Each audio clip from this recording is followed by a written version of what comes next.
ಪ್ರಾಚೀನ ಕನ್ನಡ ಸಾಹಿತ್ಯದ ಪ್ರೇರಣೆ ಹಾಗೂ ಧೋರಣೆಗಳು. ಭಾಗ 3. ಪ್ರಾಚೀನ ಕನ್ನಡ ಸಾಹಿತ್ಯದ ಮೇಲೆ ಸಂಸ್ಕೃತದ ಪ್ರೇರಣೆ ಹಾಗೂ ಧೋರಣೆ. ಕನ್ನಡ ಸಾಹಿತ್ಯವು ಬಹುಮುಖಿ ಪ್ರೇರಣೆಗಳಿಂದ ರೂಪುಗೊಂಡಿದೆ.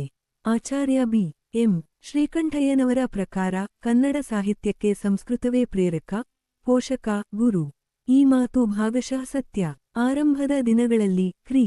ಶ. 450ರ ಹಲ್ಮಿಡಿ ಶಾಸನ ಹಾಗೂ ಕವಿರಾಜಮಾರ್ಗ ದಂತಹ ಕೃತಿಗಳಲ್ಲಿ ಸಂಸ್ಕೃತದ ಪ್ರಭಾವ ಸ್ಪಷ್ಟವಾಗಿದೆ.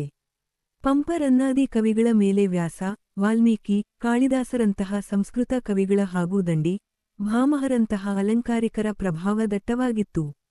ಆಸ್ಥಾನ ಕವಿಗಳು ರಾಜರ ಹಾಗೂ ಪಂಡಿತರ ಮೆಚ್ಚುಗೆಗೆ ಸಂಸ್ಕೃತದ ಪ್ರಭುತ್ವವಿರುವ ಕಾವ್ಯಗಳನ್ನು ರಚಿಸುತ್ತಿದ್ದರು. ಕೆಲವು ಕವಿಗಳು ಉಭಯ ಕವಿಗಳೆಂದು ಸಂಸ್ಕೃತ ಮತ್ತು ಕನ್ನಡದಲ್ಲಿ ಕೃತಿಗಳನ್ನು ರಚಿಸುವ ಸಾಮರ್ಥ್ಯ ಹೊಂದಿದ್ದರು.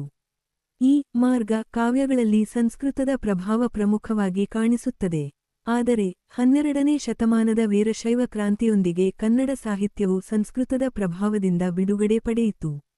ಬಸವ, ಅಲ್ಲಮರಂತಹ ವಚನಕಾರರು ಕನ್ನಡವನ್ನು ಆಧ್ಯಾತ್ಮಿಕ ಮತ್ತು ನಿಜವಾದ ಸಾಹಿತ್ಯದ ಭಾಷೆಯನ್ನಾಗಿ ರೂಪಿಸಿದರು. ಆನಂತರದ ಹರಿಹರ, ಕುಮಾರವ್ಯಾಸ, ಸರ್ವಜ್ಞರಂತಹ ಕವಿಗಳು ದೇಶೀಯತೆಯ ಸೊಗಡನ್ನು ಅಳವಡಿಸಿಕೊಂಡು ಕಾವ್ಯಗಳನ್ನು ರಚಿಸಿದರು. ಕನ್ನಡ ಸಾಹಿತ್ಯವು ಸಂಸ್ಕೃತದ ಜೊತೆಗೆ ಪ್ರಾಕೃತ ಮತ್ತು ತಮಿಳು ಸಾಹಿತ್ಯದಿಂದಲೂ ಪ್ರೇರಣೆ ಪಡೆದಿದೆ.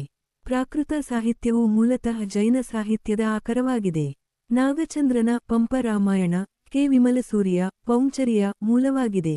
ಹಾಗೆಯೇ ಜನ್ನನ ಯಶೋಧರ ಚರಿತ್ರೆ, ಗೆ. ಹರಿಭದ್ರನ ಸಮರ ಇಚ್ಛಕಃ ವು ಒಂದು ಆಕರ.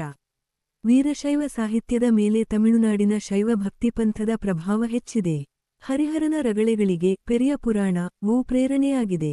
ಕನ್ನಡ ಸಾಹಿತ್ಯದ ಪ್ರೇರಣೆ ಕೇವಲ ಭಾಷಾ ಸಾಹಿತ್ಯಗಳಿಗೆ ಮಾತ್ರ ಸೀಮಿತವಾಗಿಲ್ಲ.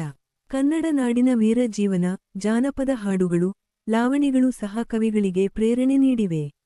ನಂಜುಂಡ ಕವಿಯ ಕುಮಾರ ರಾಮನ ಸಾಂಗತ್ಯ ವು ಜಾನಪದ ಮೂಲವನ್ನು ಹೊಂದಿದೆ. ನವೋದಯದೊಂದಿಗೆ ಆಧುನಿಕ ಕನ್ನಡ ಸಾಹಿತ್ಯಕ್ಕೆ ಪಾಶ್ಚಾತ್ಯ ಪ್ರೇರಣೆಯು ಹೊಸ ಆಯಾಮ ನೀಡಿತು. ಶೇಕ್ಸ್ಪಿಯರ್, ಮಿಲ್ಟನ್, ವರ್ಡ್ಸ್ವರ್ತರಂತಹ ವಿದೇಶಿ ಲೇಖಕರ ಪ್ರಭಾವದಿಂದ ಹೊಸ ರೂಪಗಳು ಕನ್ನಡಕ್ಕೆ ಬಂದವು.